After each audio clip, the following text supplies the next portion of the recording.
Hello students, good morning. स्वागत है आपका सीएमजे प्रखर ई लर्निंग में। मैं डॉक्टर विमल सिंह कुमार स्वागत करता हूं आपका, और एक बहुत ही इंपॉर्टेंट टॉपिक जिसके बारे में मैं आज आपसे डिस्कस करने जा रहा हूं, that is from laws of motion. और इसमें हम आज थर्ड लॉ ऑफ मोशन की बात करेंगे। हमारा कंसेप्ट लास्ट क्लास में मोमेंटम तक क्लियर था। मोमेंटम जो कि मास और वेलोसिटी का प्रोडक्ट है। आपने देखा है कि मोमेंटम, एक ट्रक यदि लोअर स्पीड से भी चल रही है, 30 किलोमीटर पर आवर के स्पीड से चल रही है, तो इसके पास मोमेंटम ज्यादा होता है बनिस्पत एक कार के जो 60 किलोमीटर पर आवर के स्पीड से चल रही है, क्योंकि इसमें एक मास कंपोनेंट होता है।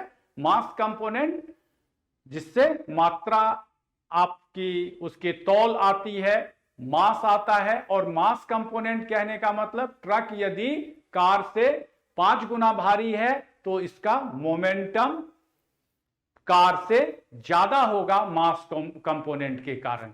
अगेन मैंने कहा वेलोसिटी कंपोनेंट, दो कार है सेम मेक की, सेम वेट की, सेम मास की, तो इसके कोलिजन की बात करें या इसके मोमेंटम की बात करें तो यहां momentum of the car having higher velocity will be higher.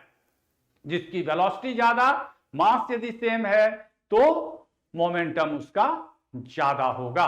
आगे हम चलते हैं। मोमेंटम कंसेप्ट के बाद हमने जो फोर्स की बात की, दो तरह के लॉज की अभी तक हमने बात की है, फर्स्ट लॉ ऑफ मोशन और second law of motion. First law of motion जिसमें लॉ ऑफ इनर्शिया था, सेकेंड लॉ ऑफ मोशन जो कि rate of change of momentum was directly proportional to exerted external force. यहां पर जो force component आया था, इससे हम एक्सप्लेन कर रहे थे कि जो अप्लाइड फोर्स है, जो फोर्स हम लगा रहे हैं, वह चेंज ऑफ मोशन की बात करता था, और किस तरह से फोर्स को हम डिटरमिन कर सकते हैं इसकी बात करता था। कहने का मतलब अप्लाइड फोर्स का जो इफेक्ट था वह चेंज ऑफ मोशन पर और फोर्स के डिटरमिनेशन के मेथड पर। ये दो बातें हमने फर्स्ट टू लॉ में पढ़ी।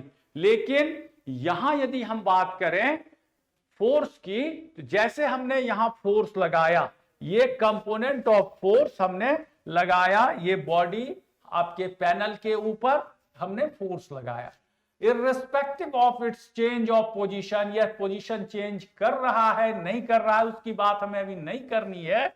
यहां हमें देखना है कि ये पैनल भी हमारे हाथ पर उतने ही मैग्नीट्यूड का फोर्स लगाता है, लेकिन इसकी सिर्फ डायरेक्शन अलग होती है। डायरेक्शन से मतलब है कि हमने फोर्स लगाया यहां से अंदर की ओर और अंदर से फोर्स लग रहा है बाहर की ओर, तो यह इक्वल एंड अपोजिट डायरेक्शन में फोर्स लग रहा है।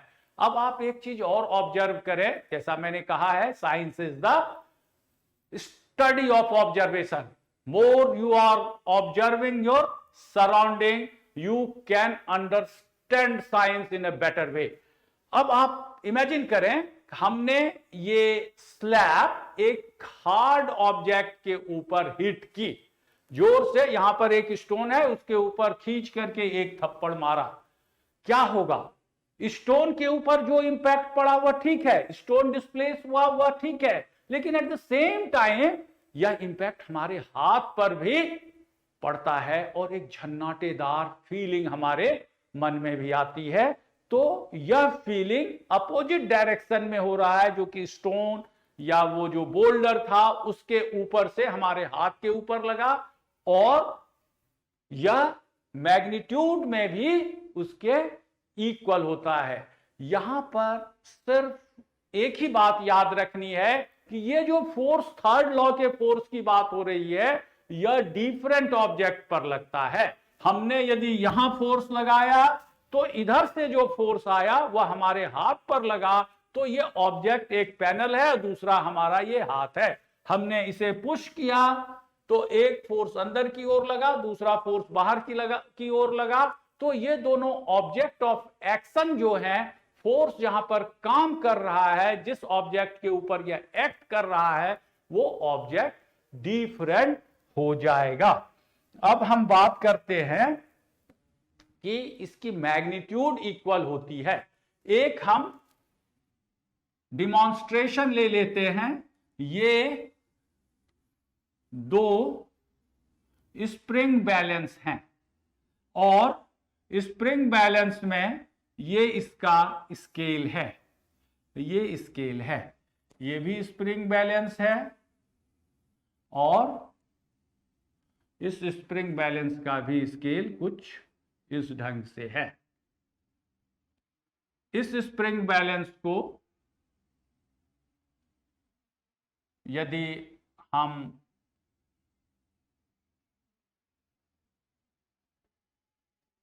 कनेक्ट कर दें और यहां पर यदि एक हुक से इसे टाई कर दें और इधर एक हमने फोर्स लगाया, तो जब फोर्स लगाया तो स्प्रिंग बैलेंस इस वाले से फोर्स लगा रहे हैं, तो ये वाली मान लें ये रीडिंग आती है।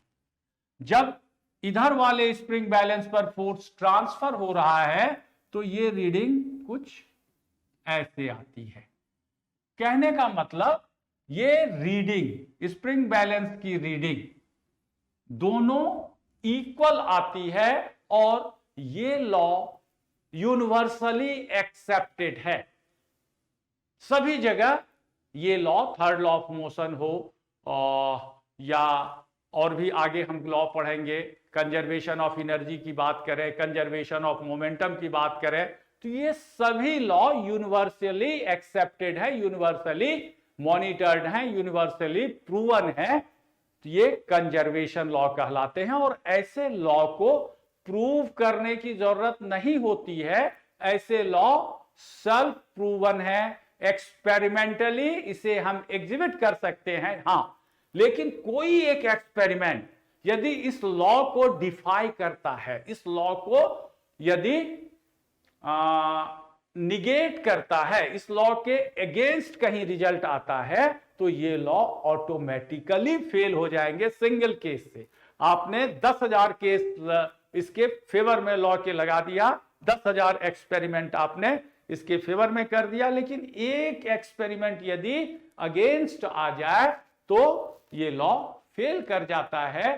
तो ये कंजर्वेशन लॉ जितने भी हैं ये एक्सपेरिमेंटली प्रूवन है। यहां पर आपने देखा कि ये इक्वल एंड अपोजिट फोर्स की बात कर रही, जिसको हमने एक्सपेरिमेंट से दिखाया और यह कहता है। ये कई तरह के एग्जाम्पल्स भी आपने देखा होगा, जैसे हम थ्रैश करते हैं किसी वॉल के ऊपर तो इक्वल फोर्स हमारे हाथ के ऊपर या जहां से हमने थ्रैश किया है वहां लगता है। यदि हम बात करें गन रिक्वाइल की, तो बुलेट जब फायर होता है तो हम गन को शोल्डर के इस पोर्शन पर रखते हैं ताकि यहां का रिक्वाइल हमें सस्टेन करने में परेशानी नहीं हो, क्योंकि ये एक फ्लैशी एरिया है, ये एक मस्कुलर एरिया है। यदि आप बोन एरिया पर रखेंगे तो यू मे हर्ट योरसेल्फ। लेकिन अब कई तरह के गन आ गए हैं जिसमें रिक्वाइल नहीं होती है। पहले जो गन थे उस वाले में ये रिक्वाइल देखी जाती थी। बोट, अब तो बोटिंग आपने बोट क्लब में ही देखा होगा या कहीं पॉन्ड वगैरह में देखा होगा, नहीं तो नदी में जब बोटिंग होती थी और लोग भागते हुए आते थे और बोट पर चलते थे तो बोट आगे की ओर खिसक जाता था और वो इंसान जो है वो पैर से इसे पुश करता था पीछे की ओर। तो ये भी एक इक्वल एंड अपोजिट फोर्स का एग्जाम्पल है। इस तरह से कई एग्जाम्पल हैं जो आप देखते हैं। जैसे आपने एक रोप को टाई कर दिया है और उस रोप के ऊपर आपने फोर्स लगाया, यूं खींचा हुआ है, रस्सी कमजोर थी, फोर्स तो आपने लगाया हुआ है रोप के ऊपर, रस्सी कमजोर थी, टूटती है तो आप पीछे की ओर आ जाते हो। तो likewise there are many demonstration which can be supporting third law of motion. तो यही Newton's third law of motion था जो स्टेट करता है फॉर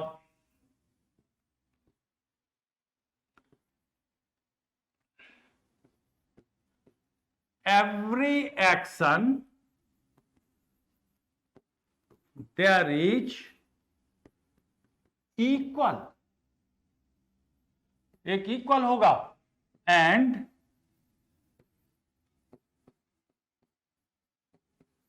अपोजिट रिएक्शन। तो दो बातें यहां पर की वर्ड्स हैं कि इक्वल होगा फोर्स और अपोजिट होगा ऑब्जेक्ट के, तो ये इक्वल एंड अपोजिट रिएक्शन हो जाएगा। अब हम बात करते हैं कंजर्वेशन ऑफ मोमेंटम की। अभी हमने चर्चा की थी कंजर्वेशन लॉ के टर्म में। तो मोमेंटम आपको मालूम है क्या होता है मोमेंटम। अब हम बात करेंगे मोमेंटम ड्यूरिंग कोलिजन और before collision and after collision. तो इसमें मोमेंटम कंजर्व होता है, ऐसा हम देखते हैं। आगे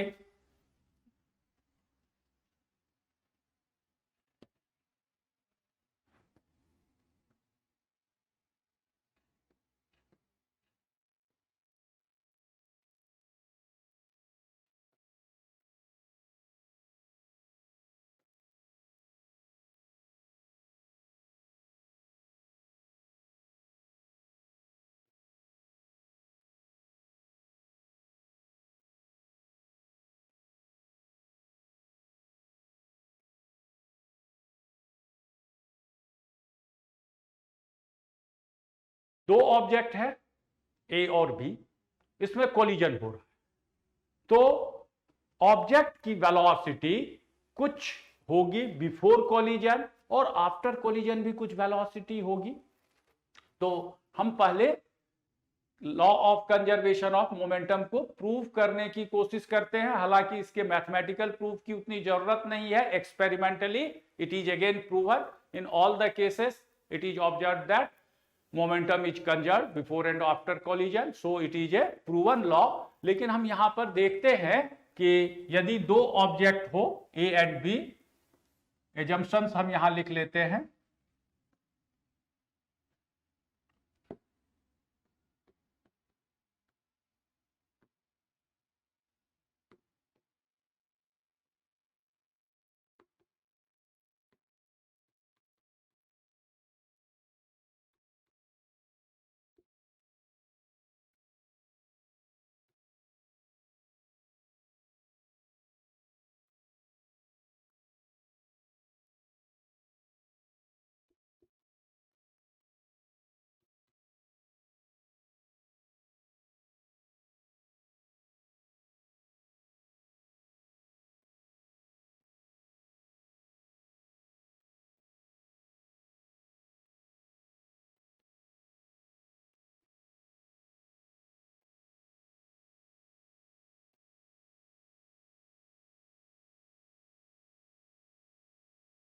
A and B are two objects. Its velocity before collision is UA and UB and after collision is VA and VB।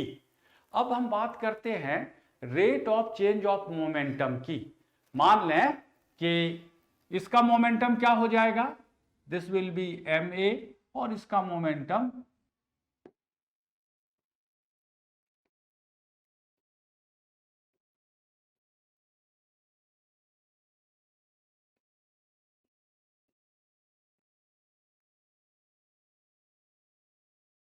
let their masses be MA and MB। ये इसका मास हो गया। अब यदि हम बिफोर कॉलिजन की बात करें तो मोमेंटम क्या हो जाएगा, इसका momentum MA UA before collision,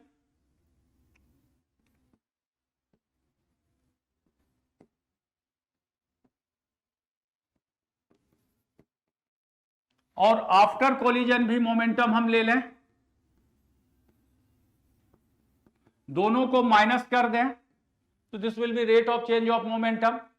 अब मान लें कि rate of change of momentum second law से क्या होता था, it was equal to force.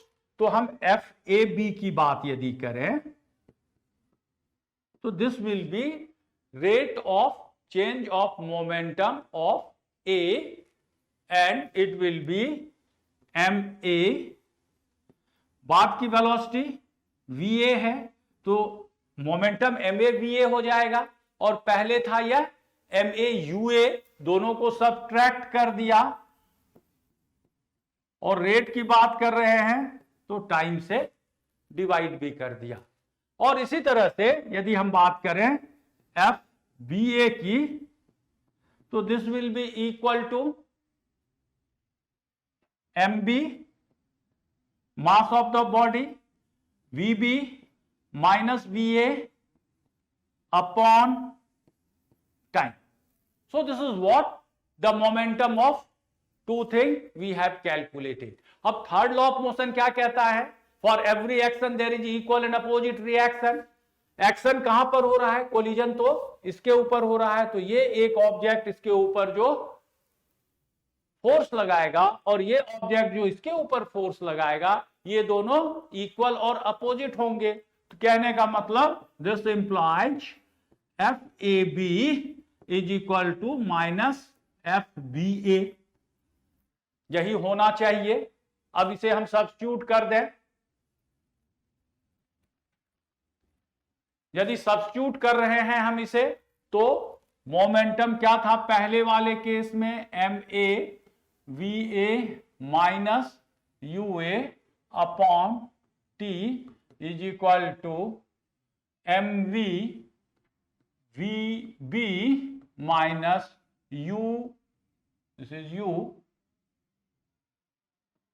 You B upon T, और एक साइन नेगेटिव का यहां पर लग गया। अब क्या हो जाएगा? ये टी और टी डिनोमिनेटर में है, कैंसिल हो गया। इन दोनों को खोल दें ब्रैकेट को, ये हो जाएगा M A V A minus M A U A is equal to minus M B V B, और ये minus M B U B. यदि इसको फर्दर हम देखें तो ये प्लस हो जाएगा, माइनस माइनस, और ये माइनस और यहां पर प्लस है तो ये माइनस हो जाएगा। इसे हम आगे लिख लें एम बी यू बी, और ये minus M B V B. इसे लेफ्ट साइड ले आए, कहने का मतलब M A V A plus M B V B equals to, इसे इधर लेकर के आ जाए, माइनस है तो प्लस हो गया,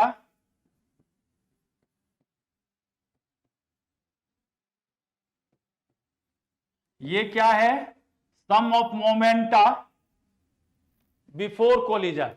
दोनों ऑब्जेक्ट के मोमेंटम के सम को हम यहां पर डिनोट कर रहे हैं राइट साइड में, और लेफ्ट साइड में आफ्टर कोलिजन, क्योंकि वेलोसिटी वी बी है तो ये आफ्टर कोलिजन का मोमेंटम हो रहा है, तो ये दोनों इक्वल हो रहे हैं।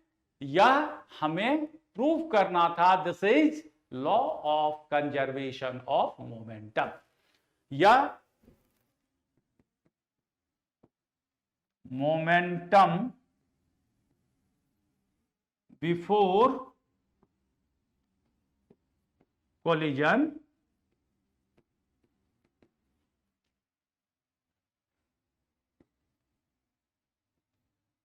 Momentum after collision. ये दोनों हमने इक्वेट कर दिया और इसे हमने प्रूव कर दिया। ये कंजर्वेशन लॉ सेल्फ प्रूवन है, एक्सपेरिमेंटली प्रूवन है। मुझे उम्मीद है कि आप इस लेक्चर को समझ पाए। इस लेक्चर से आपने पूरा लॉ ऑफ मोशन को अंडरस्टैंड किया है, और इस लॉ ऑफ मोशन के आगे भी हम चलेंगे, इसके न्यूमेरिकल को देखेंगे। इसके न्यूमेरिकल काफी कॉम्प्लिकेटेड दिखते हैं, लेकिन अगेन उसे बहुत ही अच्छे से समझेंगे और उसे सॉल्व करेंगे। आप इस चैनल के साथ बने रहिए, हमारे वीडियोस को देखते रहें, इसे लाइक करें, अपने दोस्तों के साथ शेयर करें और चैनल को सब्सक्राइब करें। Thank you.